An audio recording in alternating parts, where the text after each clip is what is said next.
الله الله الله الله الله الله الله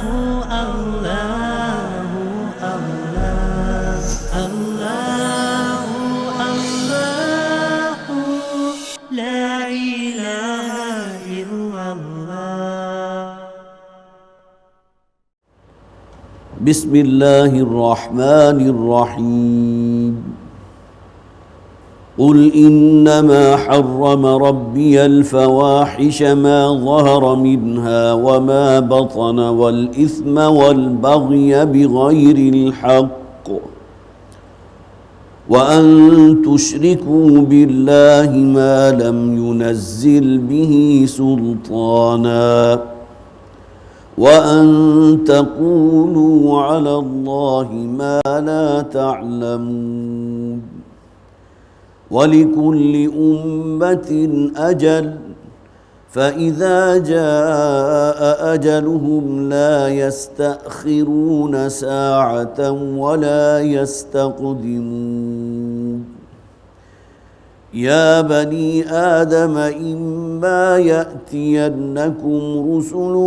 منكم يقصون عليكم آياتي فمن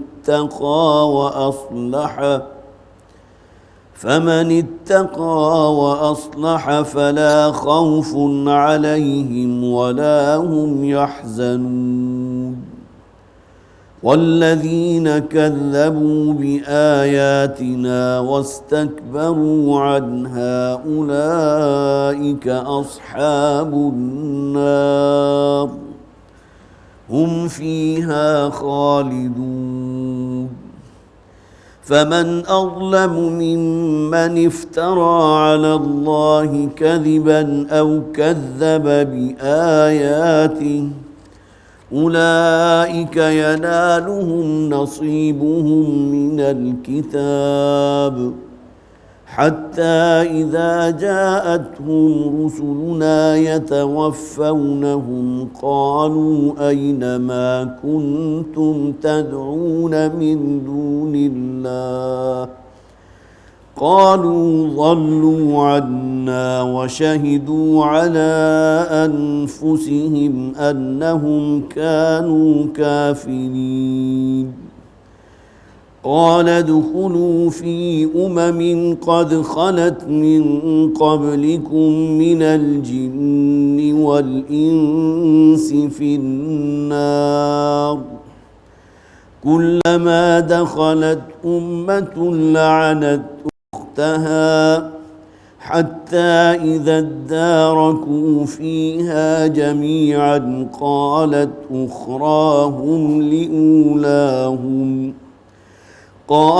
أخراهم لأولاهم ربنا هؤلاء أضلونا فآتهم عذابا ضعفا من النار قال لكل ضعف ولكن لا تعلمون. وقالت أولاهم لأخراهم فما كان لكم علينا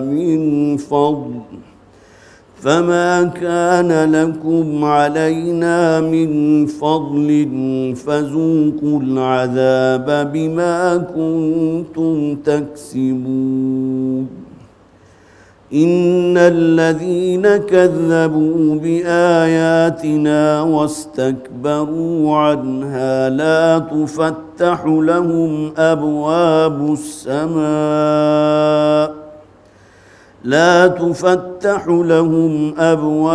السماء ولا يدخلون الجنة حتى يلج الجمل في سم الخياط وكذلك نجزي المجرمين. لهم من جهنم مهاد ومن فوقهم غواش وكذلك نجزي الظالمين. صدق الله العظيم. رب اشرح لي صدري ويسر لي أمري واحلل عقدة من لساني يفقهوا قولي اللهم ألهمنا رشدنا واعذنا من شرور أنفسنا اللهم ألهمنا رشدنا واعذنا من شرور أنفسنا آمین یا رب العالمین۔ سورہ اعراف کے بارے میں عرض کر چکا ہوں کہ یہ سورہ مبارکہ اور اس سے ماقبل کی سورت سورہ انعام بہت خوبصورت جوڑا ہے۔ یہ باتیں بارہا آپ کے سامنے آئیں کہ جوڑے ہونے کی بہت سی مشابہتیں ہیں۔ تذکیر بآلاء اللہ موضوع ہے سورہ انعام کا، اور تذکیر بایام اللہ موضوع ہے سورہ اعراف کا۔ سورہ اعراف کا جو حصہ ہم پڑھ چکے ہیں اس کے پہلا رکوع تو انتہائی جامع تمہیدی، جس میں انتہائی جاہ و جلال بھی ہے، شان و شوکت بھی ہے، جو اکثر و بیشتر طویل مکی یا مدنی صورتوں کا خاصہ ہے، اس لیے کہ جو طویل صورتیں ہوتی ہیں خواہ وہ مکی ہو یا مدنی، اس کی ابتدائی اور آخری آیات خصوصی اہمیت کی حامل ہوتی ہیں۔ دوسرا اور تیسرا رکوع وہ تھا کہ جس میں حضرت آدم علیہ السلام کی تخلیق، پھر خاص طور پر ابلیس کا وہ کردار کہ جس میں جو اول روز سے اس کے پیش نظر تھا کہ فحش، بے حیائی، عریانی، اس میں اپنے مقصد میں کامیاب ہو گیا۔ اللہ تعالیٰ نے جو حکم دیا تھا حضرت آدم علیہ السلام کو کہ لا تقربا هذه الشجرہ، کہ اس درخت یا اس پودے کے قریب مت جانا، جس انداز میں اس نے وصف سے حضرت آدم اور حضرت حوا دونوں کو دیے ہوں گے، ظاہر ہے اپنے ذہن میں رکھیے، قرآن اس کے لیے مختلف الفاظ استعمال کرتا ہے، لیکن بالآخر وہ اپنے مقصد میں کامیاب ہوا اور حضرت آدم اور حضرت حوا نے اس پودے یا اس درخت کا پھل کھا لیا۔ اس کا نتیجہ کیا نکلا کہ وہ ایک دوسرے کے جو شرم کے مقامات تھے ایک دوسرے پر واضح ہو گئے۔ گویا کہ یہی مقصود تھا اس شیطان لعین کا کہ جس میں عریانی آ گئی، جس میں گویا کہ اب وہ چیزیں کہ جو اب تک ان کی نگاہوں سے پوشیدہ تھیں، جس کے بارے میں مختلف الفاظ ملتے ہیں کہ اللہ تعالیٰ نے کوئی جنت کی خاص خلعت انہیں عطا فرمائی تھی، جس کی وجہ سے یہ انسان کی جو شرم گاہیں ہیں، شرم کی جگہیں جو ہیں ایک دوسرے کی نگاہوں سے پوشیدہ تھیں، لیکن یہ کہ اس کا نتیجہ یہ نکلا کہ وہ ایک دوسرے کی عریانی ایک دوسرے پر واضح ہو گئی۔ نتیجتاً انتہائی ندامت کے ساتھ، انتہائی پشیمانی کے ساتھ حضرت آدم حضرت حوا دونوں نے وہ الفاظ ادا کیے جو اللہ تعالیٰ ہی نے انہیں تلقین کیے تھے۔ فَتَلَقَّى آدَمُ مِن رَبِّهِ کلمات فتاب علیہ، اور اللہ تعالیٰ نے حضرت آدم علیہ السلام اور حضرت حوا کی وہ جو نافرمانی کا معاملہ ہوا تھا اس کو توبہ اللہ تعالیٰ نے قبول فرما لی۔ اسی حوالے سے میں نے عرض کیا تھا کہ آدمیت اور شیطنت میں جو بہت نمایاں فرق ہے کہ حضرت آدم علیہ السلام سے بھی نافرمانی ہوئی، لیکن انہوں نے اس نافرمانی کو اپنی جانب منسوب کیا۔ ربنا ظلمنا انفسنا، اے پروردگار ہم نے اپنی جانوں پر ظلم ڈھایا، ہم ہی اس معصیت کے مرتکب ہوئے، ہم ہی نے تیرے حکم کی خلاف ورزی کی، نافرمانی کی۔ اس کے بالکل برعکس معاملہ جو ہے شیطان کا ہوا کہ اس نے اپنی اس نافرمانی کا الزام بھی اللہ پر جوڑ دیا۔ رب بما اغویتنی، اے پروردگار یہ جو تو نے مجھے اغوا کیا ہے، گویا کہ یہ تمام معاملہ جو ہوا ہے اس میں میری جانب سے کوئی مسئلہ نہیں تھا، بلکہ اصل معاملہ تو تیری طرف سے ہو گیا کہ تو نے مجھے اتنے بڑے امتحان میں ڈال دیا کہ مجھے تو نے آگ کی لپٹ سے پیدا کیا اور آدم کو گندے سڑے ہوئے گارے سے، اور مجھے حکم دیا کہ اس کے سامنے سجدہ ریز ہو جا۔ درا حالانکہ اس حکم خداوندی میں تو فرشتے بھی شریک تھے، جن کا مادہ تخلیق نور ہے، جو کہیں خاک سے اور آگ سے کہیں اعلیٰ و ارفع ہے، لیکن فرشتوں میں سے تو کسی کو نافرمانی کی مجال نہیں ہوئی۔ یہ جو نافرمانی کا معاملہ ہوا تو یہ شیطان لعین کی طرف سے ہوا۔ پھر اسی ذیل میں وہ آیات بھی ہم نے پڑھی پچھلی مرتبہ کہ اللہ تعالیٰ نے فرمایا کہ یا بنی آدم قد انزلنا الیکم لباس علیکم لباس یواری سوآتکم وریشا، اس مقصد کے لیے ہم نے لباس نازل کیا ہے۔ اور اس میں بھی ذہن میں پھر دوبارہ نوٹ کر لیجئے کہ عام طور پر کہنے والے یہ کہتے ہیں، اور خاص وہ الفاظ وہ کہ جو تورات اور انجیل کے ماننے والے ہیں، یا یہ کہ وہ کہ جن کا کوئی مذہب نہیں ہے، کہ انسان اول روز سے مدتوں جو ہے وہ ننگا رہا، جبکہ حضرت آدم علیہ السلام کا قصہ جہاں بھی بیان ہوا اکثر و بیشتر مقامات پر جیسے ہی انہیں عریانی کا احساس ہوا، گویا کہ شرم و حیا جو ہے وہ تو انسان کے خمیر میں شامل کر دی گئی۔ فوری طور پر انہوں نے بندوبست کیا ہے جنت میں جو بھی درخت تھے، انجیر کا درخت تھا یا کوئی اور درخت تھا، اس کے بڑے بڑے پتے لے کر اپنے آپ کو ڈھانپنے کی کوشش کرنے لگے، جبکہ عام طور پر کہا جاتا ہے کہ انسان جو ہے مدتوں سال ہا سال بلکہ قرن ہا قرن جو ہے اس کے اندر احساس ہی نہیں تھا اپنی اوریانی کا، اور وہ بالکل مادر ذات برہنہ جو ہے، خواہ مرد ہوں خواتین ہوں، وہ اسی طرح زندگی بسر کرتے رہے۔ اس کے بعد جو آخری حصہ ہم نے پڑھا تھا اس میں خاص طور پر ذکر تھا ان لوگوں کا کہ جو شیطان کی پیروی کرنے والے ہیں۔ ظاہر ہے کہ ان کے بارے میں خاص طور پر کہہ دیا گیا لَأَمْلَأَنَّ جَهَنَّمَ مِنَ الْجِنَّةِ وَالنَّاسِ أَجْمَعِينَ۔ جب شیطان نے وہ رعایت حاصل کر لی تھی اِلَى يَوْمِ يُبْعَثُونَ تک کی، قیامت تک کی، کہ میں ذریت آدم کو جو ہے لازماً بچلا کر رہوں گا، اور اے پروردگار ان میں سے بہت کم ہوں گے کہ جن کو تو اپنا شکر گزار پائے گا۔ تو پھر اللہ تعالیٰ نے یہ کہا تھا کہ جو بھی تیری ذریت مانوی ہو یا ذریت صلبی، جو تیرے نقش راہ کی، نقش قدم کی پیروی کرنے والے ہوں گے، تو ان سے پھر میں جہنم کو بالکل بھر دوں گا۔ اب آئیے ان آیات کی طرف جو انشاءاللہ آج ہمارا موضوع ہے۔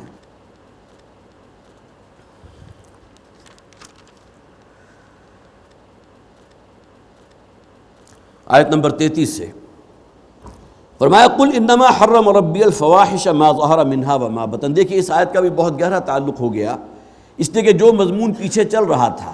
جس میں بے حیائی ہے، فحش باتیں ہیں، فحش گوئی ہے، عریانی ہے، اس کی نفی کی گئی، اور یہ بات بھی فرما دی گئی کہ یہ لوگ منسوب کرتے ہیں، خاص طور پر وہ برہنہ ہو کر خانہ کعبہ کا طواف کرنا، کہ اللہ نے ہم نے اس بات کا حکم دیا ہے۔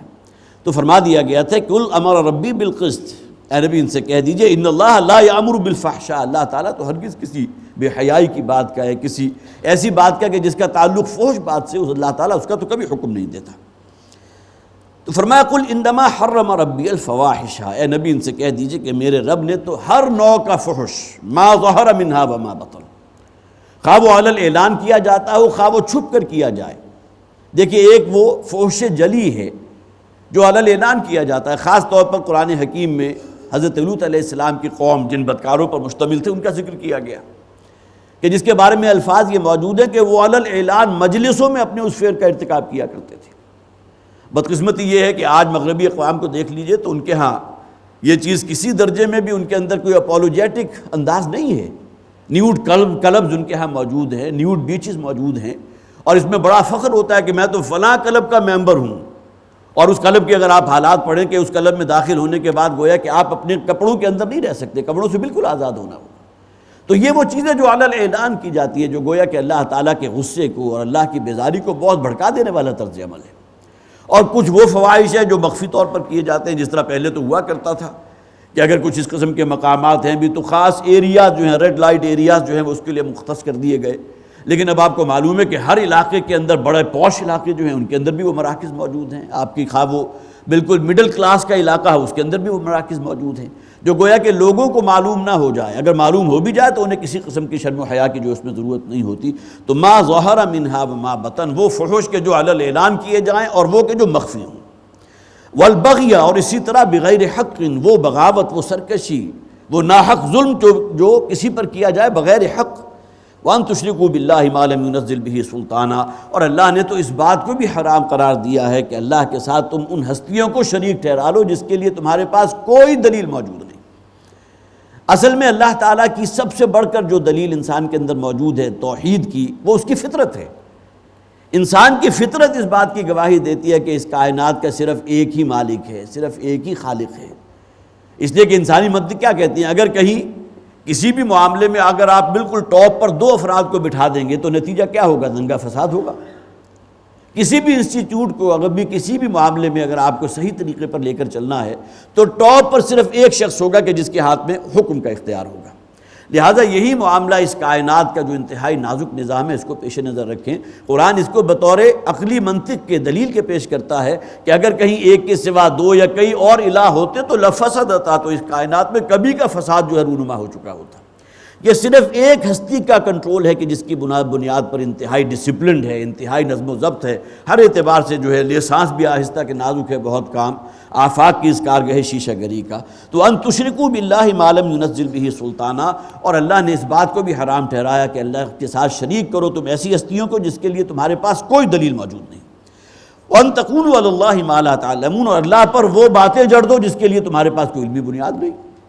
یہ فرشتے تو اللہ کی بیٹیاں ہیں، حضرت عزیر اللہ کے بیٹے تھے، حضرت مسیح اللہ کے بیٹے تھے، اب یہ باتیں بالکل بے بنیاد ہیں۔ دیکھیے بالکل یہی مضمون سورہ انعام کی آیت نمبر 151 اور 152 میں آیا، میں نے خاص طور پر نوٹ کیا تھا۔ میں نے عرض کیا تھا کہ یہ دونوں صورتیں جو ہے ایک دوسرے کو کمپلیمنٹ بھی کرتی ہیں اور جوڑے کی شکل میں ہیں۔ فرمایا قل تعالوا اتل ما حرم ربکم علیکم، اے نبی ان سے کہہ دیجئے کہ آؤ میں تمہیں بتاتا ہوں کہ تمہارے رب نے تم پر کیا کیا چیزیں حرام کی ہیں۔ اب دیکھیے وہاں تو ایک آیت میں صرف 4 چیزوں کا ذکر تھا، یہاں آپ دیکھیے گا 10 چیزوں کا ذکر ہے 2 آیات کے اندر۔ اللہ تشرکوا بہ شیئا، سب سے بڑھ کر جو حرام شے ہے، سب سے بڑھ کر ناجائز، سب سے بڑا ظلم، ان الشرک لظلم عظیم، کہ اللہ کے ساتھ کسی اور کو شریک مت ٹھہراؤ۔ وبالوالدین احسانا، دوسرے نمبر پر والدین کے ساتھ حسن سلوک کرو، احسان مندی کا معاملہ کرو۔ ولا تقتلوا اولادکم خشیۃ املاق، اور تیسری بات جو اللہ نے حرام ٹھہرائی کہ اپنی اولاد کو مفلسی کے اندیشے سے قتل مت کرو۔ نحن نرزقکم وإیاہم، ہم ان کو بھی رزق دیتے ہیں اور تمہیں بھی رزق کی فراہمی کر رہے ہیں۔ ولا تقربوا الفواحش ما ظہر منها وما بطن، یہ دوسری بات وہ آ گئی کہ جو اس آیت میں سورہ اعراف میں ابھی ہم نے پڑھی، اور وہ ہر کسی ایسی بات کے کہ جس میں فحش یا بے حیائی کی بات ہو، خال الاعلان ہو، خواہ باطنی طور پر مخفی طور پر ہے، اس کے قریب تک مت پٹکو۔ ولا تقتلوا النفس التي حرم اللہ الا بالحق، اور 5ویں نمبر پر کسی انسانی جان کو جو انتہائی محترم ہے اس کو ناحق قتل مت کرو۔ ذالکم وصاکم بہ لعلکم تعقلون، یہ 5 چیزیں تو وہ ہیں کہ جو ایک آیت میں کور کر لی گئی۔ ولا تقربوا مال الیتیم الا بالتی ہی احسن، چھٹی بات جو اللہ کے نزدیک انتہائی بڑے درجے کا گناہ ہے، حرام ہے، کہ ولا تقربوا مال الیتیم، کسی یتیم کے مال کی طرف مت لپکو، یا اس کو جو ہے اپنے کاروبار میں شامل کر کے اس کو ہڑپ کرنے کی نیت سے اس کو استعمال میں نہ لاؤ۔ واوفوا الکیل والمیزان بالقسط، اسی طرح ناپ تول کے اندر جو ہے جسے آپ ترازو کہتے ہیں اس کے اندر عدل و انصاف سے کام لو۔ اسی طرح فرمایا وَإِذَا قُلْتُمْ فَعْدِلُوا،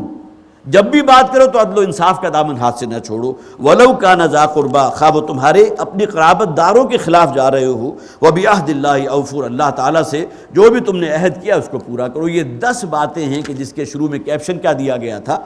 قُلْ تَعَالَوْا أَتْلُ مَا حَرَّمَ رَبُّكُمْ عَلَيْكُمْ، اے نبی ان سے کہہ دیجئے کہ آؤ میں تمہیں بتاتا ہوں کہ تمہارے رب نے تم پر کن کن چیزوں کو حرام ٹھہرایا۔ یہاں ان 2 آیات میں 10 چیزیں موجود ہیں اور وہاں اس ایک آیت کے اندر 4 چیزیں موجود ہیں۔ انداز بالکل وہی ہے جیسا کہ میں نے عرض کیا، دونوں صورتیں ایک دوسرے کے لیے جوڑے کی شکل میں۔ وَلِكُلِّ أُمَّةٍ أَجَلٌ، ہر امت کے لیے ایک وقت معین ہے۔ فَإِذَا جَاءَ أَجَلُهُمْ لَا يَسْتَأْخِرُونَ سَاعَةً وَلَا يَسْتَقْدِمُونَ، اور جب وہ اجل معین، جو وقت معین اللہ تعالیٰ نے کسی امت کے لیے، کسی قوم کے لیے لکھ دیا ہے، جب وہ وقت آ جاتا ہے فَإِذَا جَاءَ أَجَلُهُمْ لَا يَسْتَأْخِرُونَ سَاعَةً، تو نہ تو وہ ایک ساعت جو ہے مستاخر ہو سکتا ہے، آگے جا سکتا ہے، وَلَا يَسْتَقْدِمُونَ، نہ پیچھے ہٹ سکتا ہے۔ اب دیکھیے انداز اگرچہ وہ ہے جو عام طور پر ہم، اگر آپ کہیں گئے ہیں کوئی سودا لینے کے لیے کسی دکاندار کے پاس، اس نے کوئی قیمت بتائی، آپ نے الفاظ کا کہ آپ بھائی کوئی کمی بیشی نہیں ہو سکتی۔ اب یہ کمی بیشی کے الفاظ، ظاہر ہے کہ بیشی تو آپ نہیں چاہتے، جو قیمت اس نے بتائی ہے اس سے زائد دینا تو آپ کے نزدیک یقیناً کسی درجے بھی مقصود نہیں ہے۔ اصل سے ہے کہ جو درکار ہے، جو مقصود ہے، اس میں کمی مقصود ہے، لیکن آپ کہتے ہیں کوئی کمی بیشی ہو تو بھائی بتا دو، ظاہر ہے کہ لیکن بیشی کی طرف آپ کا ذہن نہیں جاتا۔ بالکل یہی معاملہ یہ ہے کہ خواہ وہ اجل معین کسی قوم کی ہو، خواہ کسی انسان کی ہو جو موت کی شکل میں اس کے سر کے اوپر مسلط ہے، ظاہر ہے کہ وہ اس میں یہ نہیں ہے کہ کوئی مقدم ہو جائے، پہلے ہو جائے، بس یستاخرون کی بات ہے۔ کمی بیشی کے اندر آپ کا اصل مقصود ہوتا ہے قیمت میں کمی کروانا، اس میں زیادتی تو پیش نظر نہیں ہوتی۔ اسی طرح یہاں اجل معین کے بارے میں یہ نہیں ہے کہ وقت سے پہلے آ جائے گی، بلکہ یہ کہ عام طور پر جو رجحان ہے وہ یہ کہ اس میں کہیں تاخیر نہیں ہوگی۔ یہ نہیں ہوگا کہ معاملہ اللہ تعالیٰ نے کوئی وقت معین کر دیا کسی شخص کی موت کے لیے، کسی قوم کی اجل معین، اور پھر یہ کہ اس میں اس کو ڈھیل دے دی جائے اور اس کے اندر تاخیر کر دی جائے، سوائے ایک معاملہ حضرت یونس علیہ السلام کی قوم کا ہوا تھا کہ عذاب کی علامات شروع ہونے کے بعد بھی اللہ تعالیٰ نے اپنی اس عذاب کو واپس جو ہے اپنی طرف جو ہے اس کو کھینچ لیا، اس قوم کے اوپر سے اس عذاب کو ٹال دیا۔ تو لا یستاخرون ساعۃ، نہ تو اس کے اندر کوئی تجاوز ہو سکتا ہے، وہ ساتھ آگے بڑھ سکتی ہے، ولا یستاخرون، اور نہ ہی یہ معاملہ جو ولا یستقدمون، نہ ہی اس میں کوئی گویا کہ اس کا معاملہ پیشگی کا ہو سکتا ہے۔ یا بنی آدم اما یاتینکم رسول منکم، اب دیکھیے یہاں 4تھی مرتبہ یا بنی آدم کے الفاظ آ رہے ہیں۔ اس سے پہلے 3 مرتبہ ہم پڑھ چکے ہیں جس میں یا بنی آدم یا بنی آدم، اور اتنی جگہ جو ہے قرآن حکیم میں ایک ہی جگہ اتنے الفاظ، اتنے آیات میں افتتاحی کلام جو ہے یا بنی آدم سے، اور کوئی مقام جو ہے قرآن میں اس کا مثنیٰ موجود نہیں۔ یہاں ہمارے مفسرین میں سے بعض وہ ہیں جن کا تعلق سلف سے، انہوں نے ایک بات کی طرف ایک حقیقت کی طرف اشارہ کیا ہے، اس لیے کہ حضرت آدم علیہ السلام کی تخلیق کے فوراً بعد یہ ذکر موجود ہے۔ تو ان کا کہنا یہ ہے کہ یہاں جو باتیں یا بنی آدم کہہ کے کہی گئی، یہ اصل میں تمام انسانوں نے سے اللہ تعالیٰ نے خطاب فرمایا تھا جبکہ وہ ارواح کی شکل میں تھے۔ گویا کہ وہ وقت کہ جب کہ اللہ تعالیٰ کے ایک کلمہ کن ظہور میں آیا اور تمام انسانوں کے حضرت آدم سے لے کر آخری انسان جو روح ارضی پر ہوگا قیامت سے پہلے تک، ان تمام کی ارواح جو ہے وہ تخلیق میں آ گئی، جسے ہم تخلیق اول کہتے ہیں۔ اس موقع پر میری روح بھی موجود تھی، آپ کی روح بھی موجود تھی، جسے قرآن حکیم بطور دلیل پیش کرتا ہے الست بربکم قالوا بلی، کہ اللہ تعالیٰ نے گویا کہ ہماری ارواح سے یہ عہد لیا تھا کہ میں تمہارا رب ہوں یا نہیں، تو سب نے کہا تھا کیوں نہیں ہے پروردگار، تو ہمارا رب ہے۔ یہ اصل میں وہ توحید ہے جو ہر انسان کی فطرت میں موجود ہے، خواہ بڑے سے بڑا مشرک ہو، بڑے سے بڑا ملحد ہو، لیکن کوئی بہت کٹھن وقت ہے، بہت کوئی مشکل کا وقت ہے، تو اسے اپنا کوئی دیوی یا دیوتا یاد نہیں آتا، صرف ایک اللہ کو پکارتا ہے۔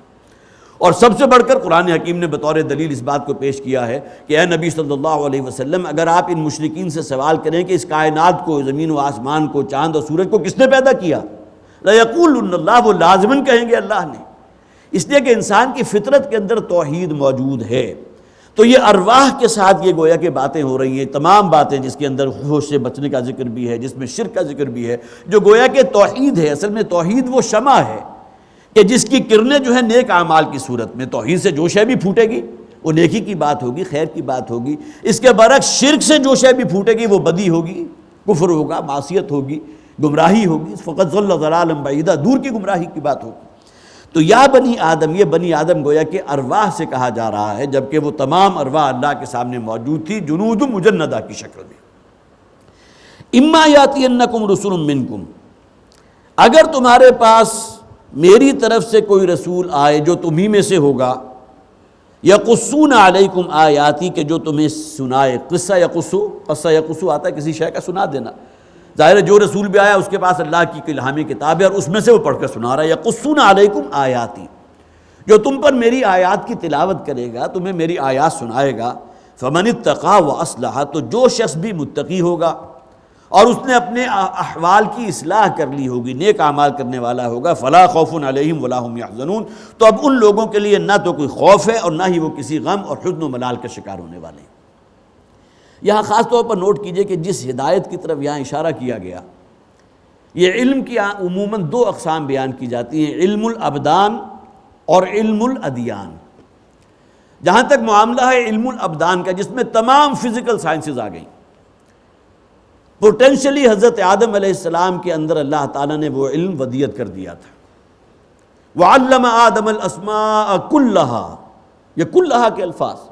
اور علمہ کے الفاظ خاص طور پر نوٹ کیجئے، اللہ تعالیٰ نے تمام چیزوں کے نام، یہاں اصل میں ہمارے مفسرین نے بحث کی ہے کہ جب بھی کوئی سائنس جو آگے بڑھتی ہے تو نومنکلیچر کے اعتبار سے بڑھتی ہے۔ کوئی شے آپ نے جو ہے وجود میں آئی، کوئی دھات وجود میں آئی، اس کو ایک نام دے دیا، اگلی دھات وجود میں آئی، اس کا الگ نام دے دیا، ان دونوں کے درمیان ریئیکشن ہوا، اب کوئی نئی شے وجود میں آ گئی، اس کے لیے الگ نام ہے۔ تو گویا کہ جتنے بھی سائنٹیفک فینومینن ہیں ان کی جانب اشارہ ہے۔ وَعَلَّمَ آدَمَ الْأَسْمَاءَ كُلَّهَا، پوٹینشلی اللہ تعالیٰ نے حضرت آدم علیہ السلام کو یہ علم الابدان کی نوع کی ہر شے ان کے اندر رکھ دی تھی۔ یہ الگ بات ہے کہ وقت کے ساتھ ساتھ اس میں ترقی ہوئی ہے، کبھی کوئی ایک وقت آیا جب کہ انسان کو پتہ چلا کہ بھاپ کے اندر بڑی طاقت موجود ہے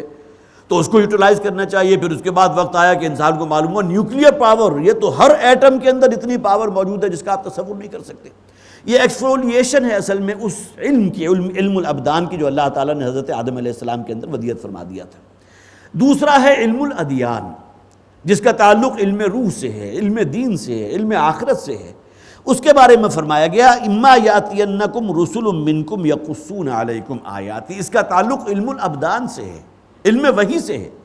کہ جب کبھی بھی تمہارے درمیان ہمارا کوئی نبی اور رسول ہم کسی کو بھیجیں گے تو تم ہی میں سے ہوگا، وہ کہیں آسمان سے نازل نہیں ہوگا، کوئی فرشتہ نہیں ہوگا، جیسے قرآن حکیم میں ان لوگوں کی دلیل کو جو ہے قطع کیا گیا کہ انہوں نے کہا تھا کہ اللہ تعالیٰ اگر کسی فرشتے کو رسول بنا کر ہماری طرف بھیجتا تو ہم ایمان لے آتے۔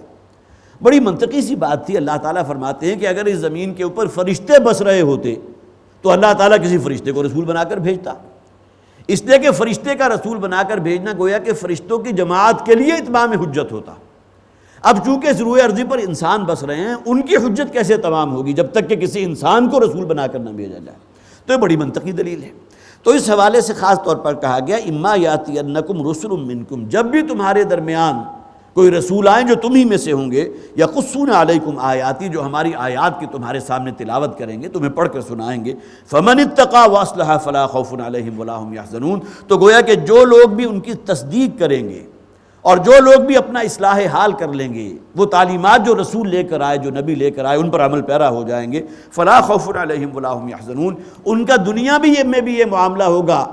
کہ ان کے اوپر بالکل وہ کیفیت ہوگی، الا ان اولیاء اللہ لا خوف علیہم ولا هم یحزنون، راضی برضائے رب ہیں، بڑے سے بڑا حادثہ، پریشانی ہے، مصیبت ہے، تکلیف ہے، بیماری ہے، لیکن اللہ کی رضا پر راضی ہے، نہ مستقبل کے بارے میں کوئی اندیشہ ہے، اور نہ پھر یہ کہ کوئی ماضی میں اگر کوئی شے ہوئی ہے تو اس کے بارے میں پچھتاوا ہے، حزن و ملال میں مبتلا ہو گئے، ڈیپ ڈپریشن میں چلے گئے، اب معلوم ہوا کہ ان کے لیے تو زندگی بالکل بے معنی ہو کر رہ گئی، بلکہ یہ لوگ جن کو اللہ پر ایمان ہوتا ہے ان کی کیفیت یہ نہیں ہوتی، الا ان اولیاء اللہ لا خوف علیہم ولا هم یحزنون، یا اولیاء اللہ بھی انسانوں ہی میں سے ہوتے ہیں، لیکن ایمان اتنا گہرا ہوتا ہے، اللہ پر توکل، ما اصاب من مصیبت الا باذن اللہ، انہیں معلوم ہے جو شے بھی ان پر وارد ہوئی ہے وہ اللہ کے حکم کے بغیر تو نہیں، تو لہذا مستقبل کے بارے میں کوئی خوف اور اندیشہ، اور پھر یہ کہ ماضی کے بارے میں کوئی پچھتاوا اور حزن و ملال، تو وہی ذکر کیا گیا کہ جو لوگ بھی ہمارے رسولوں کی تصدیق کرنے والے ہوں گے، جو ان پر ایمان لائیں گے، جو تقویٰ کی روش اختیار کریں گے، تو انہیں پھر نہ کوئی مستقبل کے بارے میں خوف ہوگا اور نہ ماضی کے بارے میں کوئی پچھتاوا ہوگا۔ والذین کذبوا بآیاتنا واستکبروا عنہا، اس کے برعکس وہ لوگ کہ جنہوں نے ہماری آیات کی تکذیب کی اور ان آیات سے استکبار اختیار کیا۔ دیکھیں استکبار کہتے ہیں، ظاہر یہ معاملہ تکبر سے نکلا، کبر، اپنے آپ کو کچھ سمجھنا، اور انسان اگر اپنے ہی آپ کا، اپنے ہی حسن کا دیوانہ بنا ہوا ہے، جو اس کے نفس میں آیا اس کو پورا کرنے کے درپے ہے، اور قطعاً اسے کوئی بحث نہیں ہے کہ اس کا خالق، اس کا مالک کس شے سے راضی ہے، کس سے ناراض ہے، اللہ اور اللہ کے رسول کا حکم کیا ہے، دین کا تقاضا کیا ہے، یہ چیزیں اگر انسان کی نگاہوں سے اوجھل ہو جائیں اور صرف نفس ما کم ہم کم تر از فرعون نیست والا معاملہ ہو کہ میرا نفس بھی کسی فرعون سے کم نہیں، تو یہ وہ لوگ ہیں کہ جو استکبار کی روش پر کاربند ہیں۔ واستکبروا عنہا، جو ان آیات سے استکبار کرنے والے ہیں، حالانکہ آیت تو ہوتی ہے وہ نشانی کے جس کو دیکھ کر کوئی ہستی یاد آ جائے، ہمارے رسول جو باتیں پیش کر رہے ہیں، اور پھر تمہارے سامنے اس کائنات میں اللہ کی کتنی بڑی بڑی نشانیاں موجود ہیں، تمہارا دل بھی گواہی دیتا ہے کہ جس ہستی نے یہ سورج بنایا ہوگا وہ کتنی طاقت کی حامل ہوگی، جس ہستی نے یہ کائنات بنائی ہے، آج سے کوئی 1000 برس پہلے تو اس کائنات کی وسعت کا ہمیں اندازہ نہیں تھا، لیکن آج تو معلوم ہے کہ اس کی وسعتیں کتنی بے قرار ہیں، کتنی اس کی جو ہے کسی ایک گوشے تک بھی ہماری ابھی رسائی نہیں ہو سکی، تو جس خالق نے یہ کائنات بنائی ہے اس کی پاور کا، اس کی قوت کا، اس کے جاہ و جلال کا کیا اندازہ کرو گے۔ تو والذین کذبوا بآیاتنا، تکذیب قولی بھی اور عملی بھی، کہ اپنے عمل سے بھی تکذیب کرنا، یا ان لوگوں کا شیوا ہوتا ہے کہ جو مانتے ہیں اللہ کی کتاب کو، اللہ کے رسول کو، لیکن یہ کہ اللہ کے رسول اللہ کی کتاب کی باتوں پر جو ہے کان دھرنے کو تیار نہیں، یہ قولی تکذیب ہے۔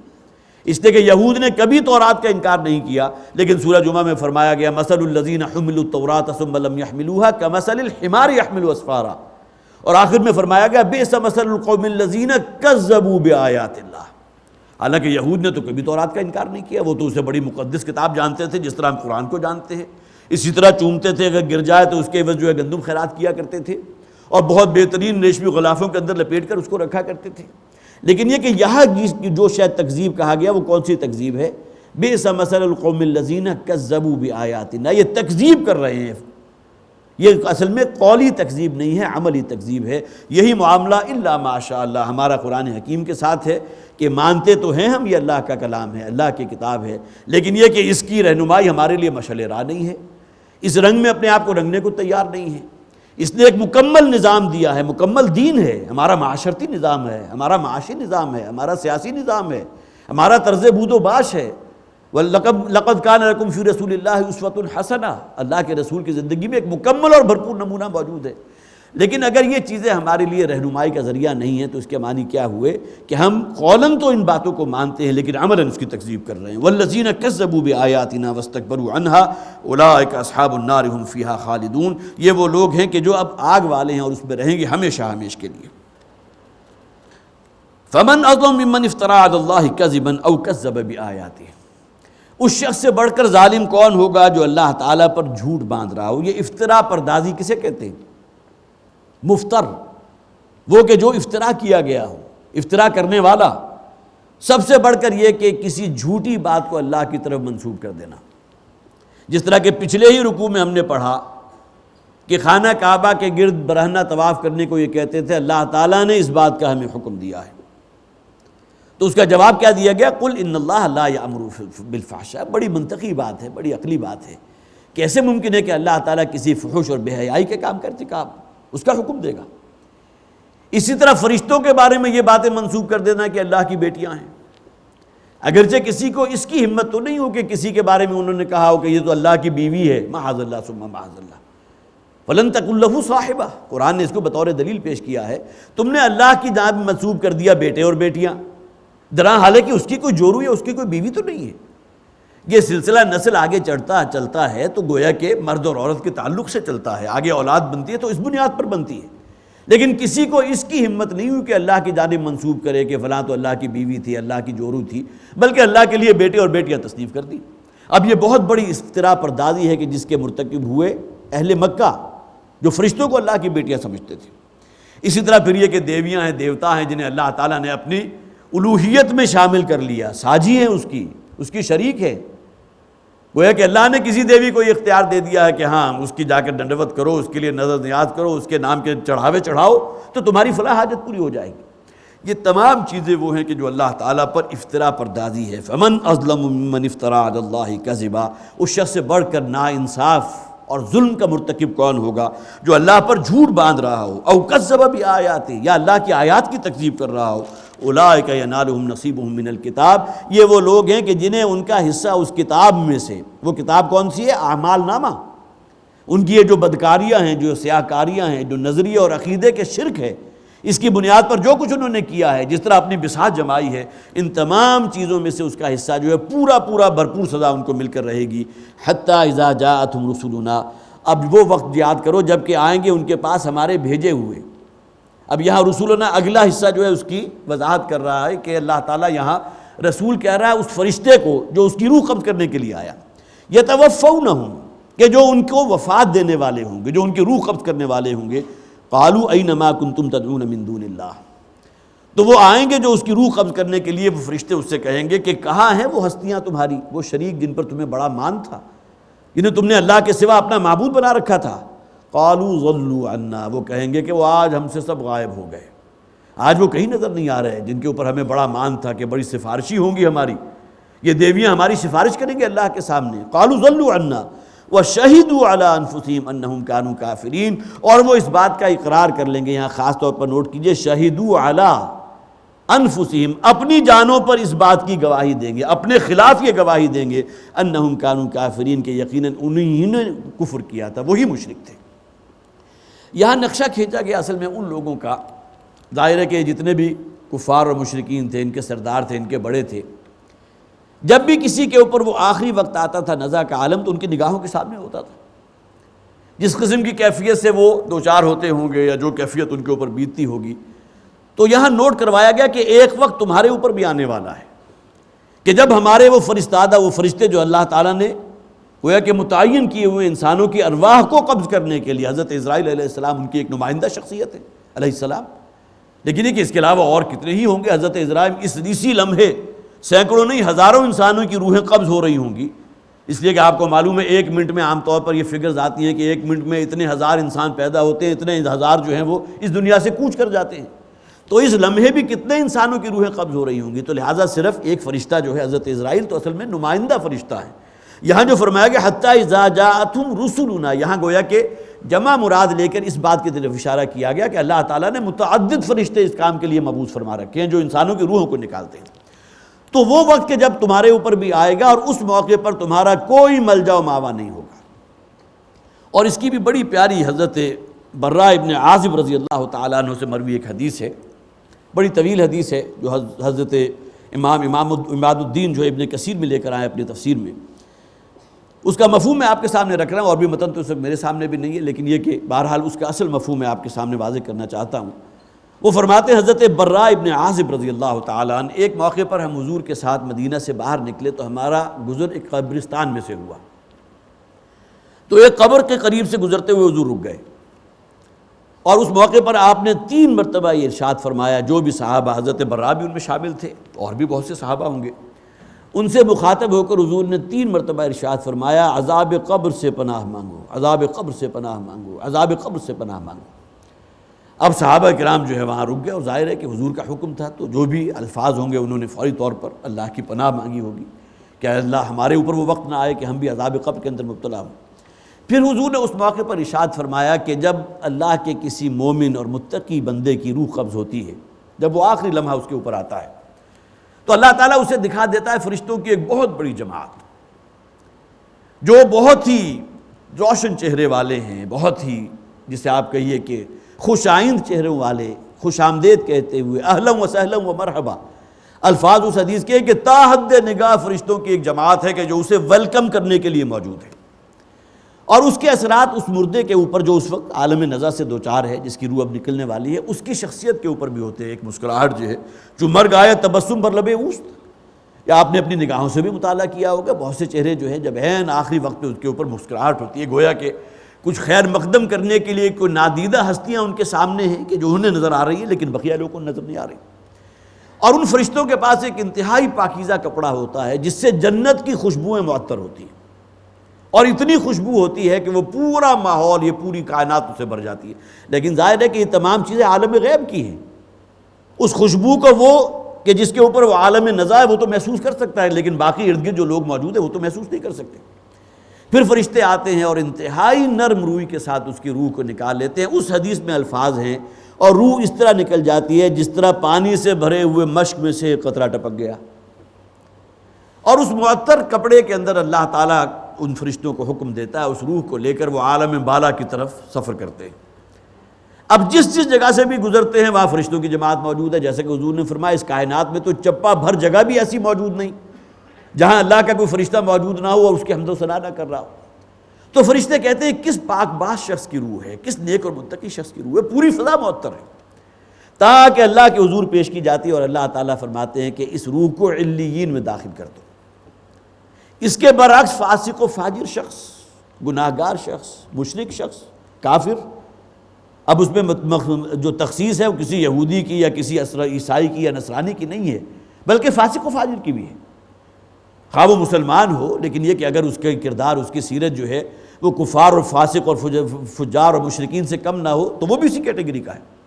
اس کے بارے میں حضور نے فرمایا اب جو فرشتے آتے ہیں تو ان کے انتہائی سیاہ چہرے، اور اس قدر فضا بدبو سے متعفن ہو جاتی ہے کہ کوئی انسان اس میں جو ہے سانس لینا گوارا نہ کرے، اور انتہائی بدبودار ٹاٹ کا کپڑا ہے کہ جس کے اندر اس کی روح کو جو ہے بہت مشکل سے، اور اس حدیث میں وہ الفاظ موجود ہیں کہ جہاں حضور نے فرمایا کہ فاسق و فاجر کی جب روح نکلتی ہے تو اس طرح جس طرح گرم گرم سلاخ کے اوپر سے کسی گوشت کو کھینچ لیا جائے، یہ کیفیت اس شخص کی روح کے نکلنے کی ہوتی ہے۔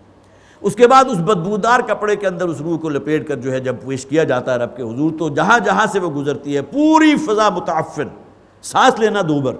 اور فرشتے کہتے ہیں کس بدبخت اور بدکار شخص کی روح ہے۔ پھر اللہ تعالیٰ کی طرف سے میں حکم ہوتا ہے کہ اس روح کو سجیل کے اندر ڈال دو، سجیلین، اس کے اندر داخل کر دو۔ اور یہی وہ بات ہے جو حضور نے فرمائی کہ انسان کے لیے یہ جو قبر کا گڑھا ہے یا تو جنت کے باغیچوں میں سے ایک باغیچہ، یہ اعلیٰ علیین کی شکل ہے، یہ جہنم کے گڑھوں میں سے گڑھے کی شکل اختیار کر لیتا ہے۔ تو حتیٰ اذا جاءتهم رسلنا یتوفونہم قالوا این ما کنتم تدعون من دون اللہ، تمہیں بڑا مان تھا ان ہستیوں پر کہ یہ ہمیں اللہ کی پکڑ سے، اللہ کے عذاب سے بچا لیں گی، کہاں ہیں وہ ہستیاں تمہارے معبود؟ قالوا ضلوا عنا، وہ کہیں گے وہ تمام آج گم ہو چکے ہیں، آج ہماری گویا کہ ہماری پکڑ میں نہیں ہیں، ہمارے احاطے میں نہیں ہیں۔ وشہدوا علی انفسہم، اور وہ اپنے خلاف خود گواہی دیں گے، انہم کانوا کافرین، کہ واقعتاً ان کا شمار کفر کرنے والوں میں سے تھا۔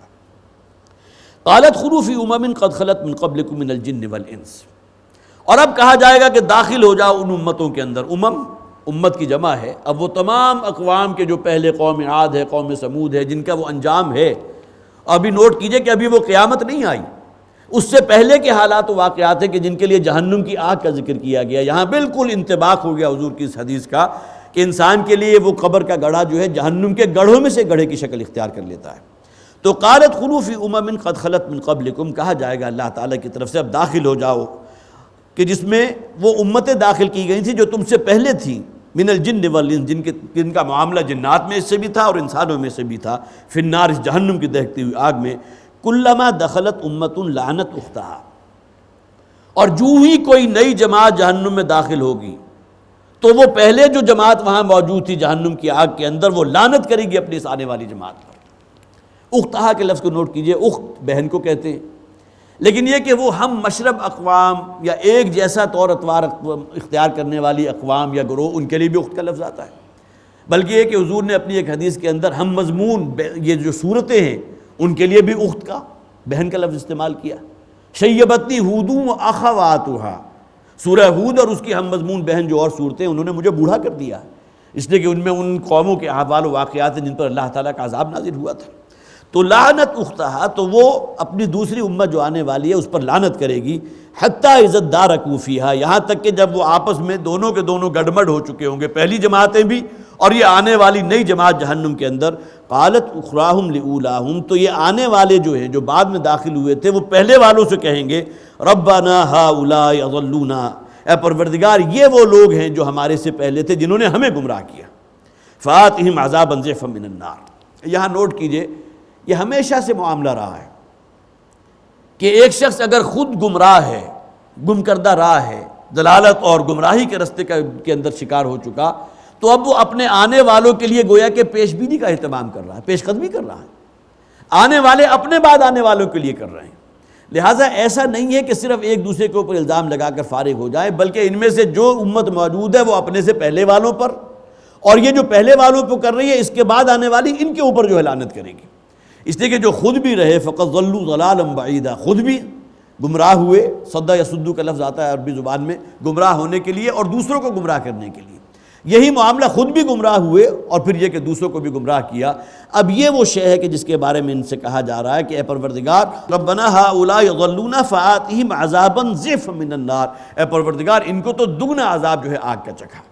اس لیے کہ انہوں نے ہمیں گمراہ کیا تھا، یہ خود بھی گم کردہ راہ تھے، درا حال ہے کہ ان کے بعد آنے والی اقوام ان کے اوپر یہ چارج شیٹ کریں گی کہ یہ خود بھی گمراہ تھے اور انہوں نے اپنے بعد میں آنے والوں کو بھی گمراہ کیا۔ اب یہ مکالمہ جو ہے قرآن حکیم میں بہت سے مقامات پر آیا، سورہ احزاب کی آیت نمبر 68 کے اندر اس کو اور مزید کھولا گیا، وہ کہیں گے ربنا اطعنا سادتنا وکبراءنا، یہ آنے والی جو جماعت ہے، نئی داخل ہونے والی جہنم کی جماعت، وہ پہلے والوں سے کہے گی کہ اے پروردگار ہم نے تو جو ہمارے سادات تھے، جو ہمارے سید تھے، جو ہمارے پیشوا تھے، ہمارے لیڈرز جو تھے، ہم نے تو ان کی پیروی کی، وکبراءنا، اور جو ہمارے بڑے تھے، فاضلونا السبیل، یہ اصل گمراہی جو ہے ان کی طرف سے ہوئی کہ انہوں نے ہمیں گم کردہ راہ کر دیا، انہوں نے ہمیں ضلالت کے اندر مبتلا کر دیا۔ ربنا آتہم ضعفین من العذاب والعنہم لعنا کبیرا، اے پروردگار لہٰذا یہ دوہرے مجرم ہیں، یہ خود بھی گمراہ تھے اور انہوں نے ہمیں بھی گمراہ کیا، لہٰذا انہیں تو جہنم میں جو ہے دوہرا عذاب دے اور ان کے اوپر وہ لعنت فرما جو بہت بڑی لعنت ہو۔ یہ سورہ احزاب کی آیت نمبر 68 ہے۔ یہی مضمون یہاں آ گیا، گویا کہ یہ تو ایک بالکل چین ریئیکشن ہے، جو جماعت پہلے ہے وہ اپنے آنے والوں کی جو ہے وہ گویا کہ ان کی گمراہی کا سبب بنے گی، یہ لوگ جو آنے والے ہیں اپنے بعد کے آنے والوں کی گمراہی کا سبب بنے گی۔ یہی وہ بات ہے جو سورہ عنکبوت میں بھی فرمائی گئی، جبکہ کچھ نوجوان جب حضور پر ایمان لے آئے تھے تو بڑے ناصحانہ انداز میں جو بزرگ ان کے تھے انہوں نے کہا تھا کہ ہمارے ہی اس دینی آبائی دین جو ہے اس کو اختیار کر لو، وَلَيَحْمِلُنَّ أَثْقَالَهُمْ وَأَثْقَالًا مَعَ أَثْقَالِهِمْ، وہ کہتے یہ تھے کہ ہم لَحْمِ خَطَایَاکُمْ، تمہاری جو برائیاں ہیں اگر تم یہ سمجھتے ہو کہ یہ بہت بڑا گناہ ہے شرک کرنا اور ہمارا آبائی دین جو ہے گمراہی پر مبنی تھا، تو ہم اس بات کا جو ہے ذمہ لیتے ہیں کہ اگر یہ گمراہی ہے تو اس کا گناہ ہمارے سر ہوگا، ہم اللہ کے ہاں جا کر کہہ دیں کہ یہ گمراہی جو ہے ہمارے اوپر ڈال دیں۔ لیکن آگے فرمایا گیا وَلَيَحْمِلُنَّ أَثْقَالَهُمْ وَأَثْقَالًا مَعَ أَثْقَالِهِمْ، یہ اصل میں معاملہ صرف ان کا نہیں ہے، یہ نہ صرف یہ کہ خود گمراہ تھے بلکہ اپنے آنے والوں کو جو گمراہ کیا تو اب ان کے لیے دوہرا عذاب ہوگا، نہ صرف یہ کہ انہیں اپنے گناہوں کا بوجھ اٹھانا ہوگا بلکہ جن کو انہوں نے گمراہ کیا تھا ان کے بوجھوں کا بھی وبال انہی کے اوپر پڑے گا۔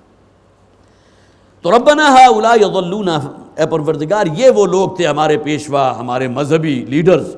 جن کے لیے ہم نے کیا کچھ نہیں کیا، جن کے لیے نعرے لگائے تھے، جن کے لیے جلوس نکالے تھے، جن کے لیے ہم نے اپنا دن رات ایک کر دیا تھا، انہوں نے ہمیں گمراہ کیا تھا، لہٰذا انہیں اس عذاب کا جو ہے دوہرا حصہ چکھا۔ قال لکل ضعف، اللہ تعالیٰ فرمائے گا اب ہر ایک کے لیے دوہرا عذاب ہے، اس لیے کہ تم ان پر الزام لگا رہے، تمہارے بعد آنے والے تمہارے اوپر الزام دھر رہے ہیں، لکل ضعف ولکن لا تعلمون، لیکن اصل معاملہ کیا ہے کہ دنیا میں رہتے ہوئے تم آخرت کے علم سے غافل ہو گئے، کاش کہ تمہیں علم ہوتا، جیسے کہ بہت سی جگہوں پر حسرت کے انداز میں یہ کہا گیا، ان کفار کی زبان سے یہ کہلوایا گیا کہ کاش کہ ہم نے اپنے رسول وقت کی دعوت کو ٹھکرایا نہ ہوتا، کاش کہ میں نے فلاں شخص کو اپنا دوست نہ بنایا ہوتا۔ کتنے جامع الفاظ ہیں، اس لیے کہ بہت سے لوگ ایسے ہوتے ہیں کہ جن کی گمراہی اور جن کی بدبختی کا اگر آپ سبب ٹریس بیک کریں گے تو فلاں شخص کے ساتھ دوستی ہو گئی تھی کہ جس کے بعد اس کا بیڑا غرق ہو گیا، اس کے بعد کہیں جو ہے نشے کا شکار بھی ہو گیا، اس کے بعد جو ہے مختلف قسم کی ڈکیتی اور چوری کی وارداتوں میں ملوث ہوا، اس کے بعد گینگ بھی بن گیا، اور اس کو ٹریس بیک کریں گے تو معلوم ہوگا کہ فلاں شخص کے ساتھ اپنی دوستی کا جو ہے وہ پینگے بڑھانے لگے تھے اور اس کی صحبت میں رہنے لگے تھے۔ تو فرمایا گیا قرآن میں کہ کاش کہ میں نے فلاں کو اپنا دوست نہ بنایا ہوتا، کاش کہ میں نے رسول وقت کی دعوت پر لبیک کہا ہوتا، ان باتوں پر عمل کیا ہوتا کہ جس کا حکم دیا تھا رسول وقت نے۔ تو فرمایا گیا وَلَٰكِن لَا تَعْلَمُونَ، لیکن تمہیں وہ علم حقیقی حاصل نہیں تھا۔ وَقَالَتْ أُولَاهُمْ لِإِخْرَاهُمْ، اور کہیں گے وہ کہ جو ان سے پہلے تھے بعد میں آنے والوں سے، فَمَا كَانَ لَكُمْ عَلَيْنَا مِنْ فَضْلٍ، کہ ہمیں تو تمہارے اوپر کوئی فضیلت نہیں دی گئی تھی، کوئی اختیار نہیں تھا، گویا کہ ہم نے تمہیں مجبور نہیں کیا تھا اس ضلالت و گمراہی کے رستے کو اختیار کرنے کے لیے۔ یہ بالکل وہی بات ہے کہ جو شیطان جا کر کہے گا، اے پروردگار میں نے تو ایک رستہ ان کے سامنے رکھ دیا تھا، ہاں اسے سجا دیا تھا، بڑی زیب و زینت تھی، دنیا پرستی، مادہ پرستی، حرام کے اندر بڑی کشش تھی، اس کے اندر بڑی اٹریکشن تھی، یہ میں نے یقیناً اہتمام کیا تھا، لیکن میرا ان کے اوپر کوئی زور نہیں تھا۔ فَلَا تَلُومُونِي وَلُومُوا أَنفُسَكُمْ، الفاظ موجود ہیں۔ شیطان کہے گا کہ آج میرے اوپر کوئی الزام نہ لگاؤ، مجھے ملامت نہ کرو، اپنے آپ کو ملامت کرو، اس لیے کہ یہ آزادی اللہ نے تمہیں دی تھی کہ تم اپنی آزاد مرضی سے کس رستے کو اختیار کرتے ہو۔ یہ معاملہ شیطان کی طرف سے بھی، کہ شیطان بھی کہے گا کہ میں نے تو ان کے سامنے ایک رستہ رکھا تھا، انہوں نے خود اس کو اختیار کیا، اور یہی بات کہیں گے یہ لوگ کہ جو پہلے تھے کہ ہم نے تو ہمارا ان کے اوپر کوئی زور نہیں تھے، فما کان لکم علینا من فضل، ہمیں تو دنیا میں تمہارے اوپر کوئی زور حاصل نہیں تھا، کوئی ہماری زبردستی تمہارے ساتھ نہیں تھی، فذوقوا العذاب بما کنتم تکسبون، تو اب یہ عذاب جس کا مزہ تمہیں چکھایا جا رہا ہے یہ تمہارے اپنے کسب کی وجہ سے، تم نے بقائم ہوش و حواس جو ہے، حالانکہ رسول وقت بھی موجود تھے، ان کی دعوت بھی موجود تھی، وہ دعوت توحید تمہارے سامنے تھی، واضح ہو چکی تھی، اتمام حجت ہو چکا تھا، اس کے باوجود تم نے ہمارے رستے کو اختیار کیا، درحال ہے کہ ہمارا تمہارے اوپر کوئی جبر نہیں تھا، تم نے اپنی آزاد مرضی اختیار کی تھی، لہٰذا اب اس کو بھگتو، فذوقوا العذاب بما کنتم تکسبون، تو اب چکھو اس عذاب کا مزہ اس کسب کی وجہ سے جو تم نے کیا۔ ان الذین کذبوا بآیاتنا واستکبروا عنہا، یقیناً وہ لوگ کہ جو ہماری آیات کو جھٹلاتے ہیں۔ پھر نوٹ کیجئے، ہم صرف اگر یہ سمجھ کر پڑھیں گے کہ یہاں ذکر ہو رہا ہے ان کافروں کا جنہوں نے رسول کی دعوت کو رد کر دیا تھا، تو قرآن پھر آفاقی پیغام نہیں ہے۔ جیسا کہ میں نے عرض کیا تھا کہ تکذیب میں یہ دونوں چیزیں موجود ہیں، وہ لوگ کہ جو اللہ کی کتاب کو مانتے تو ہیں لیکن عملاً تکذیب کر رہے ہیں، اس رستے کو اختیار کرنے کو تیار نہیں ہیں، قرآن کی دی ہوئی شریعت پر عمل کرنے کو تیار نہیں ہیں، قرآن کے دیے ہوئے معاشرتی نظام کو اڈاپٹ کرنے کو تیار نہیں ہیں، کہ اکبر نام لیتا ہے خدا کا اس زمانے میں، جن کی ناک نیچی ہو جائے گی، جن کے لیے گویا کہ دنیا تنگ ہو کر رہ جائے گی، سب کچھ کر رہے ہیں خوب اچھی طرح سوچتے سمجھتے ہوئے، تو معلوم ہوا کہ خواہ ان کا ماننا کتنا ہی ہو، اس کا تمام کا تعلق صرف ایک عقیدے کی حد تک یا ان کی زبان کی نوک کی حد تک ہے۔ اصل شے کہ جو ڈیسائسو ہے، جو فیصلہ کن ہے، وہ انسان کی سیرت، اس کا عمل ہے۔ تو ان الذین کذبوا بآیاتنا، وہ لوگ کہ جو ہماری آیات کو جھٹلا رہے ہیں، خواہ وہ قولی تکذیب ہو خواہ عملی تکذیب ہو، واستکبروا عنہا، اور انہوں نے ان آیات سے استکبار اختیار کیا ہے، صرف نظر کیا ہے، اپنی من چاہی جو ہے زندگی وہ بسر کی ہے، اپنی خواہشات نفس کی پیروی کی ہے، اللہ کا حکم، اللہ کے رسول کا حکم پسے پش ڈالا ہے، پاؤں تلے روندا ہے۔ لا تفتح لهم ابواب السماء، ان کے لیے تو آسمان کے دروازے نہیں کھولے جائیں گے۔ دیکھیں یہ مضمون کھولے جائیں گے بہت پیارے انداز میں سورہ زمر میں بھی آیا، دو گروہوں کا ذکر کیا گیا، اہل جنت اور اہل جہنم۔ اہل جنت کا جہاں ذکر کیا گیا تو فرمایا گیا کہ فتحت ابواب الجنہ، کہ جنت کے دروازے پہلے سے ان کے لیے جو ہے وا کیے ہوں گے، جس طرح کوئی آغوش وا جو ہے کسی کو اپنی آغوش میں لینے کے لیے بےتاب ہے، تو جنت کے دروازے پہلے سے کھلے ہوئے ہوں گے ان لوگوں کے استقبال کے لیے۔ جبکہ جہاں اہل جہنم کا ذکر آ گیا تو فرمایا گیا وَفُتِحَتْ أَبْوَابُهَا، اور اس وقت جہنم کے دروازے کھولے جائیں گے۔ اس لیے کہ آپ کو معلوم ہے، اگر آپ نے کبھی جیل کا مطالعہ کیا ہو تو جیل کے دروازے ہر وقت کھلے نہیں ہوتے، ہر وقت بند ہوتے ہیں، اور جیسے ہی کوئی مجرم آتا ہے تو دروازے کھول کے پھر بند کر دیا جاتا ہے۔ تو جہنم بھی تو آخر وہ ایک زندان ہے نا، ایک جیل ہے، ایک بہت بڑی سزا عقوبت ہے، وہاں اللہ کا عذاب ہے۔ تو وہاں بھی بالکل وہ انداز ہے کہ ان کے لیے ان مجرموں کو لا کر پھر دروازے کھولے جائیں گے، پھر دروازوں کو بند کر دیا جائے گا. لب کہ اہل جنت کے لیے جو ہیں وہ دروازے پہلے سے کھلے ہوئے ہوں گے ان کے استقبال کے لیے. ان کے لیے تو وہاں جیسا کہ اس سے پہلے بھی جو حدیث میں نے آپ کو حوالہ دیا کہ فرشتے ان کے استقبال کے لیے موجود ہوں گے. تو ان الذین کذبوا بآیاتنا واستکبروا عنہا لا تفتح لهم ابواب السماء، وہ لوگ کہ جنہوں نے ہماری آیات کی تکذیب کی، خواہ وہ قولی تھی خواہ عملی تھی، اور اس سے استکبار کیا، اپنی خواہشات نفس کی پیروی کی، اپنے آپ کو کچھ سمجھا. لا تفتح لهم ابواب السماء، ان کے لیے آسمان کے دروازے نہیں کھولے جائیں گے. مراد کیا ہے؟ وہ ہے کہ ان کو دھتکار دیا جائے گا، سجین میں چلے جاؤ، ان ارواح کو سجین میں جہنم میں پھینک دو. ولا يدخلون الجنة حتى يلج الجمل في سم الخياط، اور جنت میں داخل نہیں ہوں گے یہاں تک کہ سوئی کے ناکے میں سے ایک اونٹ کو گزار نہ دیا جائے. اسے عربی زبان میں کہتے ہیں تعلیق بالمحال، کہ کسی ایسی شے جو بالکل محال ہے اس کو معلق کر دیا جائے کسی شے کے ساتھ. تعلیق معلق کر دینا، نجات کو معلق کر دیا ان لوگوں کے ساتھ اتنا ہی مشکل جس طرح کسی سوئی کے ناکے میں سے کسی اونٹ کا گزرنا. بالکل یہی الفاظ حضرت مسیح علیہ السلام نے متی کی انجیل کے اندر ان کے جو مواعظ ہیں، پہاڑی کے واعظ اور بہت سے مواعظ ہیں، ان کے اندر بیان کیا کہ کسی دولت مند کا اللہ کی خدائی اور اللہ کی کبریائی میں آ جانا اتنا ہی ناممکن ہے جتنا کہ ایک سوئی کے ناکے میں سے کسی اونٹ کا گزر جانا. ظاہر ہے کہ سوئی کا ناکا جو ہے ہر دور میں ایک جیسا رہا، یہ تو نہیں تھا کہ بہت بڑا کوئی ناکا ہو. سوئی تو ہمیشہ سے وہی رہی نا، اور جس کے اندر وہ دھاگا پرویا جاتا ہے اس کا کیا سائز ہوتا ہے. دوسری طرف اونٹ جو ہے ان کے سامنے کی دیکھی بھالی اس وقت کے جتنے بھی حیوانات ہیں ان میں سب سے زیادہ تنو مند، سب سے زیادہ جسیم، سب سے زیادہ حجم رکھنے والا وہ اونٹ تھا. تو جتنا محال اور ناممکن ہے کسی اونٹ کا سوئی کے ناکے میں داخل ہو جانا، اس میں سے نکل جانا، اتنا ہی محال اور ناممکن ہے کسی ایسے شخص کا کہ جو دولت مند ہے وہ اللہ کی خدائی میں داخل ہو جانا،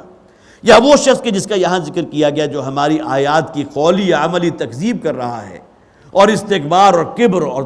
متکبرانہ روش اس کی ہے، اتنا ہی مشکل ہے اس شخص کا جنت کے اندر داخل ہو جانا. حضرت عبداللہ ابن مسعود رضی اللہ تعالیٰ عنہ، آپ کو معلوم ہے کہ یہ قرآن مختلف، جیسا کہ حدیث بھی ہے کہ 7 انداز میں نازل ہوا، اگرچہ الفاظ بالکل وہی ہیں لیکن بعض اوقات جو ہے زبر یا حمزہ یا زیر یا ضم کے اندر جو ہے تبدیلی آ جاتی ہے. ایک قرات وہ ہے جس سے ہم عام طور پر واقف ہیں، حفص ابن عاصم رحمۃ اللہ علیہ، ان کی قرات ہے جو ہمارے ہاں عام طور پر چلتی ہے.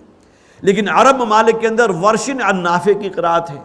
بہت سے حضرات جنہیں کوئی قرات قرآنی سے دلچسپی ہے، مختلف قراء حضرات کی قرات سنتے ہیں تو انہوں نے محسوس کیا ہوگا کہ بعض جگہ جو ہے وہ کچھ الفاظ کے اندر گویا کہ کہیں مد نہیں ہے لیکن بہت زیادہ کھینچ لیا، کہیں زبر تھی وہاں زیر آ گیا. یہ مختلف قراتوں میں جس سے مطلب کے اندر کوئی مفہوم واقع نہیں ہوتا، تو وہ اسے پڑھتے تھے جمل، حتیٰ یلج الجمل فی سم الخیاط. اور جمل کہتے تھے بہت موٹی رسی کو، گویا کہ رسہ وہ کہ جو جتنا موٹا ہو سکے. ایک تو دھاگا ہے کہ جو سوئی کے ناکے میں سے گزر جائے گا، بہت آسانی کے ساتھ گزر جائے گا. اس کے مقابلے میں اتنا موٹا رسہ آپ کو کوئی دے دے اور کہے کہ یہ سوئی کے ناکے میں سے اس کو گزار دو، تو تقریباً وہی بات ہے کہ جو جمل کہہ لیں، اونٹ کا الفاظ جو حضرت مسیح علیہ السلام نے اپنے اس واعظ کے اندر بھی اختیار کیے، یا اگر اس کو جمل پڑھ لیں تب بھی اس کے جو گویا کہ اس کے مفہوم میں کوئی فرق واقع نہیں ہوتا. بہت موٹی رسی، کیا جس طرح سوئی کے ناکے میں سے گزرنا محال عقلی ہے، تعلیق بالمحال، کسی ایسی شے کے ساتھ آپ نے معلق کر دیا معاملے کو کہ جو ناممکن ہے. وہی معاملہ یہاں ہے کہ جنت میں داخلہ ان کا اتنا ہی ناممکن ہے جتنا کہ اونٹ کا کسی سوئی کے ناکے میں سے گزر جانا یا بہت موٹے رسے کا کسی سوئی کے ناکے میں سے گزر جانا. وَكَذَلِكَ نَجْزِي الْمُجْرِمِينَ، اور آگے فرمایا کہ اسی طرح ہم جزا دیتے ہیں. جزا بمعنی سزا کے. قرآن حکیم میں بہت سے مقامات پر کہا گیا کہ انہیں جہنم کی خوشخبری سنا دیجئے. حالانکہ بشارت کا لفظ جو اس کا تو ترجمہ خوشخبری کا ہوگا، لیکن یہاں کسی انداز میں گویا کہ طنز کا انداز بھی ہے کہ ان کے لیے گویا کہ اب جہنم کی خوشخبری ہے، اب یہ پوری زندگی اخروی زندگی جو ہے اب جہنم میں عیش کرتے پھریں گے. یہ انداز فرمایا گیا نجزی الظالمین، جزا اگرچہ آتا ہے اچھے کام کا بدلہ، لیکن اسی طرح ہم مجرمین، ان مجرموں کو، گناہ گاروں کو، فساق اور فجار کو جزا دیں گے. لہم من جہنم مہاد ومن فوقہم غواش، اب ان کے لیے یہ جہنم ہی کی آگ ہے کہ جو ان کا بچھونا ہوگی. مہاد کہتے ہیں مہد بچھونوں کو کہتے ہیں، پنگھوڑا. جیسا کہ فرمایا گیا ایک حدیث کے الفاظ ہیں، معلوم نہیں اس کی صحت کس درجے کی ہے، کہ اطلبوا العلم من المہد الی اللحد، کہ علم حاصل کرو پنگھوڑے سے لے کر وہ جو بالکل بچھونا ہے کہ جس کے اندر بھی بالکل نوزائیدہ بچہ ہے، جیسے انسان کو ذرا شعوری علم عمر تک پہنچا تو اطلب العلم من المہد الی اللحد، جب تک لحد کے اندر نہیں اتار دیے جاتے، جب تک گویا کہ زندگی ہے اس وقت تک، کب سے لے کر جب سے تمہاری شعوری زندگی شروع ہوئی ہے، خواہ وہ بچھونے کی زندگی کیوں نہ ہو۔ یہی وجہ ہے کہ بچے جیسے ہی گویا کہ 3 یا 4 ساڑھے 4 سال کی عمر کو پہنچتے ہیں، آج تو یہ اور بھی دورانیہ بہت پیچھے آ گیا، 2.5 سال کے بچوں کو جو ہے وہ نرسری یا پری نرسری، یہ تو اصل میں اب چونکہ انڈسٹری بن گئی، اور انڈسٹری کا نتیجہ کیا ہے کہ جتنا زیادہ سے زیادہ فیس جو ہے وہ کھینچی جا سکے، تو پہلے نرسری تھی، پھر پری نرسری ہو گئی، اب شاید وہ اور کنڈر گارڈن ہو گیا، کیا ہو گیا، گویا کہ جلد از جلد جو تمہارے جو بچے ہیں ان کو جو ہے سپرد کر دو ان آیاؤں کے، اور وہیں سے وہ تعلیم و تربیت کا سلسلہ شروع ہو جائے۔ ہمارے زمانے میں تو پہلی ہوا کرتی تھی، یا اس سے پہلے جو ہے وہ کچی پکی ہوتی تھی۔ کچی کے معنی آپ یہ سمجھ لیجئے کہ جسے آپ آج کل KG کہہ لیں، اور پکی جو پہلی ہو جایا کرتی تھی، لیکن اب اس سے پہلے بھی 2-3 سال جو ہے بچے کسی میں لگا دیے جاتے ہیں۔ تو گویا کہ اس حوالے سے وہ مہد کہتے ہیں اس پنگھوڑے کو، لہم من جہنم مہاد، ان کا بچھونا بھی اب جہنم کی آگ ہے، ومن فوقہم غواش، اور اوپر سے غاشیہ وہ شے کہ جو آپ کو ڈھانپ لینے والی ہے، اوڑھنا بچھونا، جہنم ہی کی لپٹ ہوگی، جہنم ہی کی آگ ہوگی، جہنم ہی کی شعلے ہوں گے، جس میں ان کا بچھونا بھی ہے جو ان کے نیچے بھی ہے اور ان کے اوپر گویا کہ ان کو کور کیے ہوئے ہے۔ وَكَذَلِكَ نَجْزِي الظَّالِمِينَ، اور اسی طرح پھر آگے وہی جزا کا لفظ آیا، اسی طرح ہم جزا دیتے ہیں، گویا کہ سزا دیتے ہیں ان لوگوں کو جو ظلم سے کام لینے والے ہیں۔ اہل جنت کا ذکر آگے کیا گیا، صرف ایک حدیث میں آپ کو سنا دوں، بخاری شریف کی حدیث ہے، حضرت ابو سعید الخدری رضی اللہ تعالیٰ عنہ اس کے راوی ہیں۔ وہ فرماتے ہیں کہ اللہ کے رسول نے ارشاد فرمایا کہ اہل جنت جب جنت میں پہنچ جائیں گے تو اللہ تعالیٰ ایک فرشتے کو بھیجے گا جو منادی کرے گا، اور وہ منادی کیا ہوگی؟ اے جنت والو، تم ہمیشہ صحت مند رہو گے، کبھی بیمار نہیں پڑو گے۔ 4 چیزیں جو اس حدیث میں بیان کی گئیں، ہمیشہ زندہ رہو گے، اب کبھی موت کا ذائقہ تمہیں نہیں چکھنا، ہمیشہ جوان رہو گے، کبھی بڑھاپا نہیں آئے گا، اور ہمیشہ خوش رہو گے، کبھی رنج و حزن اور ملال کا شکار نہیں ہوگے۔ یہ 4 سٹیٹمنٹس ہیں کہ جو جنت کا ایک منادی کہہ لیجئے جو ندا کرنے والا ہے، وہ اہل جنت کے درمیان یہ ندا کرے گا۔ حالانکہ تمام لوگوں کو جو بھی جنت میں انہیں معلوم ہے اب ابدی زندگی ہے، ہمیشہ ہمیشہ کی زندگی ہے، لیکن گویا کہ اللہ تعالیٰ کی یہ وہ نعمتیں ہیں جنہیں جتلایا جائے گا کہ اب یہاں تمہارے لیے ہمیشہ ہمیشہ کی خوشی ہے اور شادمانی ہے۔ اللہ تعالیٰ ہمیں ان لوگوں میں شامل فرمائے۔ اللہم ربنا اجعلنا منہم، اللہم ربنا اجعلنا منہم۔ بارک اللہ لی ولکم فی القرآن العظیم ونفعنی وإیاکم بالآیات والذکر الحکیم۔